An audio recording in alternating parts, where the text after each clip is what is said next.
Sorry, I'm obsessed, and you're just going to have to go down my hole with me. Voyaging down. Come on, we're all getting dragged in together. Let's all enter Friendly Geordie's black hole of extreme obsession. Sessions. I've already made a career out of it, and now even I think I'm going too far. This has to be, no offense, but the most autistic thing I've ever read. This is a handbook on military strategy in the Byzantine era. Not even the Roman army, the East Roman army, the one that's smaller, damn it.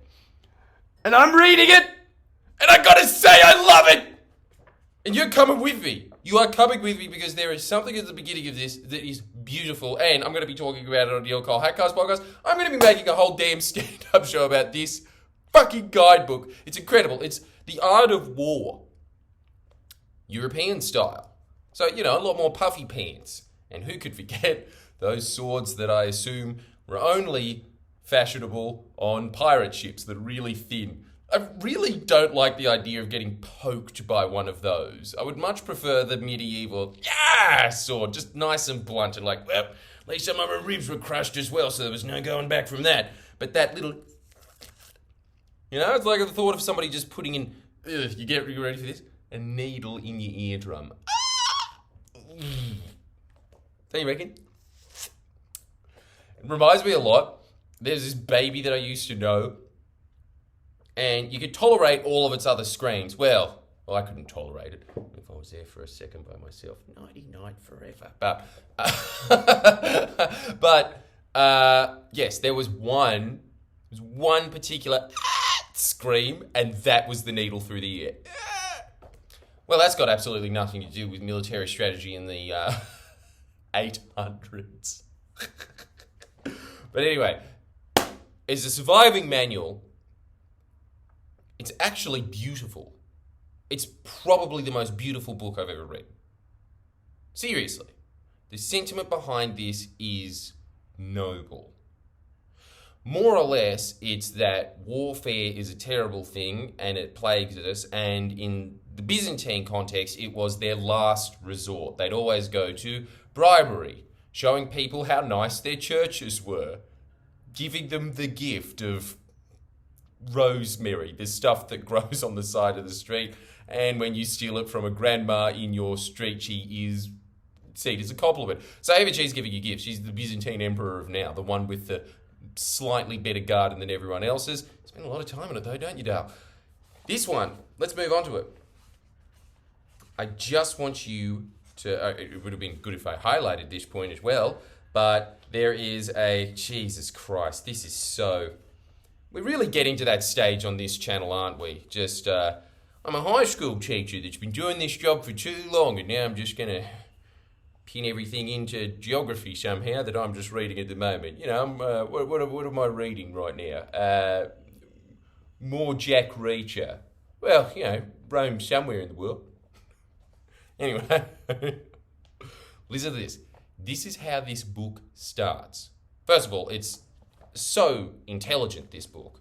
Unbelievably intelligent. There is so much psychology to warfare that it becomes instantly apparent. And this is a self-help lesson, by the way, that 80% of everything that you ever do is psychological. Most of this is about trying to make sure that your troops feel like they're in the right and they're justified and they're going to win before they enter. So much of it is this. But isn't this beautiful? Listen to this. Isn't this beautiful? Isn't this lovely? Well, it is! I don't know why I'm paying myself out. I'm sure I'll be getting enough of those in the comments. This is how this military handbook starts. It's just fucking brilliant, by the way. I can't stop talking about it. Have I told you it's nice? I love the fact that this is the accumulation of hundreds and hundreds of years of military strategy that they've turned into a guidebook that's so simple that it's supposed to be there for, obviously, the military officers, but also if they can read, and they were very, very advised to do so. That was a huge point as to why the average soldier of the Byzantines was just revered in the medieval world, is because it was a profession. And you didn't have to read to be in the army, and a lot of the times they would just get a bunch of, "What all them pretty pictures on the wall, Ma? Them called hieroglyphics they are," and they're just talking about Greek. But it was advised that they read, the average soldier. So it's just a handbook of these are the basic strategies that are going to keep you alive and win, and these are why they work, and it's written very simply. But even though it's really simply written, because it was written in a time before fucking your bloody, I don't know, WeChat, because we live in China, don't we? Or we may as well these days. But, right, you know? Do you know? Let's read it. Let's just read it. But yeah, it's all of that. But this is the principle. This is how it starts. Listen to this. Let word and deed be guided by all Holy Trinity, our God and Saviour, the steadfast hope and assurance of divine assistance who directs important and beneficial undertakings to a favourable conclusion. That's how it starts. It starts with a prayer to God. Then it says, first we urge upon the general that his utmost important concern be the love of God and justice. Building on these, he should try to strive to win the favour of God, without which it is impossible to carry out any plan, however well devised it may seem, or to overcome any enemy, however weak he might be thought. For all things are ruled by the providence of God, a providence which extends to the birds and the fishes. A helmsman now, even at his best, finds that his skill is useless when the winds are not blowing favourably. But when the winds are with him, and also puts his skill to use, he has no difficulty in doubling the ship's run. So it is with a good general. You must be armed with the favour of God.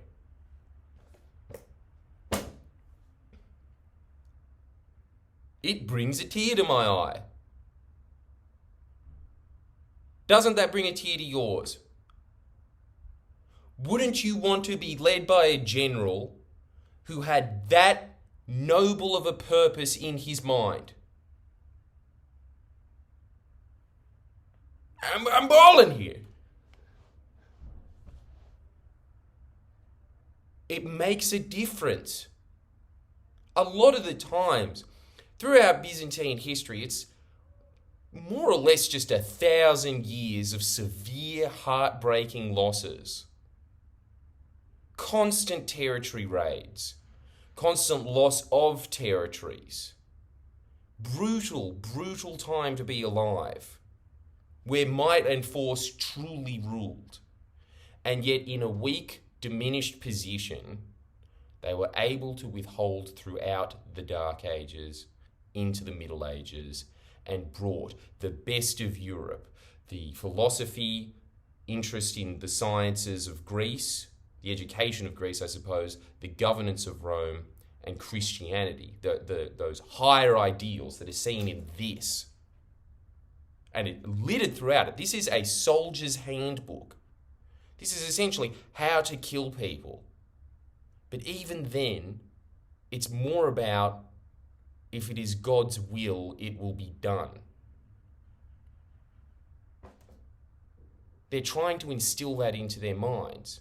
But this, all throughout their entire society, what kept them together throughout all of that was this extremely strong belief in God, that they were putting out God's favour, and if they had lost God's favour, so be it. They're just following through with God. And if you have that belief, this is what I'm always saying about it, like there's always people that always poo-poo the ideals of Christianity. It's not even that I am a Christian, but it instills something within you that is very difficult to accomplish without atheism. Something like that. Something like that, where despite being usually outnumbered, usually outspent, they still did pull off incredible military strategies, and they were able to hold it together.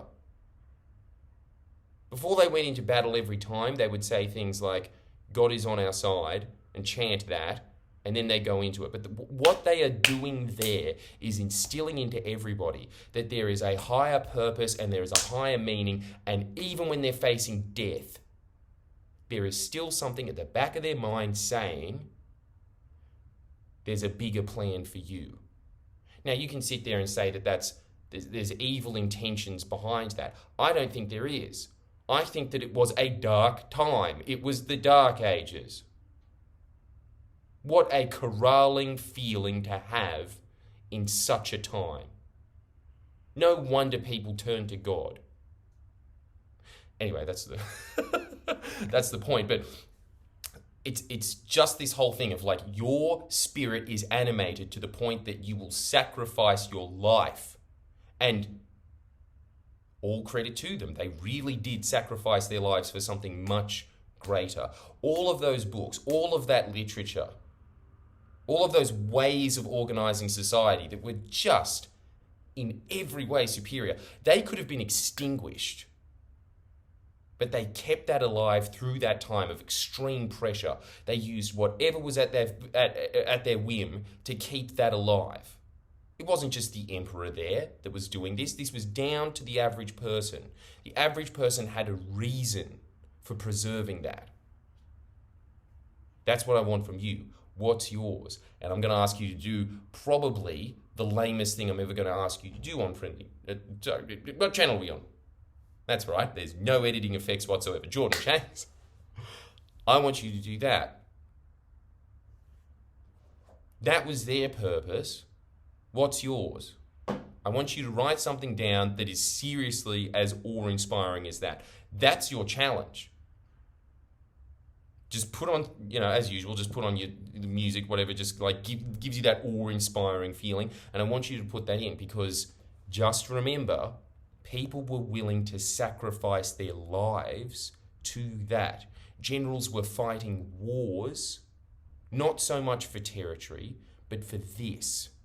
That's what was in their mind. Sorry, anyway. All I'm saying is, you have a higher purpose. It will bring you to greater things in life. It will. And it will also probably lead you to Jordan Shanks' Patreon. Make sure that you sign up.